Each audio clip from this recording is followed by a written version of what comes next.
One classic example which demonstrates the superiority of the rook and pawn over the two pieces is a game from 1928 between Reti and Bogoljubov, who were some of the strongest players of that era.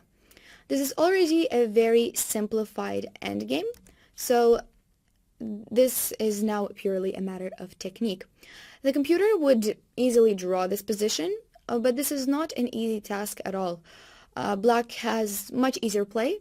The rook and pawn are a good combination here because the rook is going to stand nicely on b4 and be attacking e4, while at the same time the a pawn just keeps running forward at every possible moment, and white's pieces will constantly be tied to defending it. So let's see the rest of the game. So far, white still hasn't made any serious mistakes. Both sides are trying to improve the position of their pieces. Rook b1, knight c4, king e6. The king has arrived at e6, and now black is playing rook on c1. So the reason why it's not possible to take on e5, if you were wondering, is because of rook c3. So now on the next move, white's bishop will be captured, and so will black's knight. So this would be a winning endgame for black because of this outside pass pawn. So this is why black plays knight a5 instead, rook a1, and now knight went back to c4. Actually, knight b7 was a better square for that knight, because from here it can later give a check on c5 and come back to a safe spot on d3. Still, this is better for black with much better winning chances, but it was slightly more resistant. So the knight went back to c4, which is a slight inaccuracy, and this gives black some more chances to push his pawn forward even more. a5, bishop e1, rook a3, king e2, a4, and as you can tell, white's position has not improved a single bit since the beginning, but black is already making a lot of progress with his passed pawn on a4. Still not that simple to win, but let's see how Bogoljubov was converting it. Bishop went to b4, so preventing the a3 advance. And now what black is doing is simply gaining space, because white is not making any improvements anyway, so why not make some useful moves for black? g5, h3, rook c3, king d2, rook b3, a few waiting moves made, and now he went for rook b2, and actually there was a more forcing way to fight for a win here with h4, bishop b4, and g4.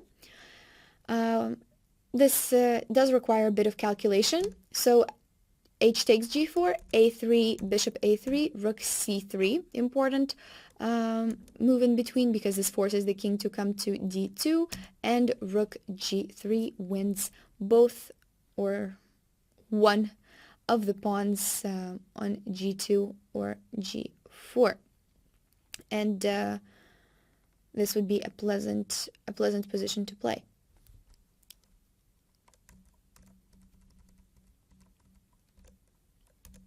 Rook b2 has been played in the game. Now king d3, rook b1, king e2, rook c1. Black is slowly trying to create threats and hoping for white to make a mistake, which of course did happen at some point, which is not just yet. They're making a lot of waiting moves. And here is where the mistake came. White played king d3, but king d2 was a better defensive attempt.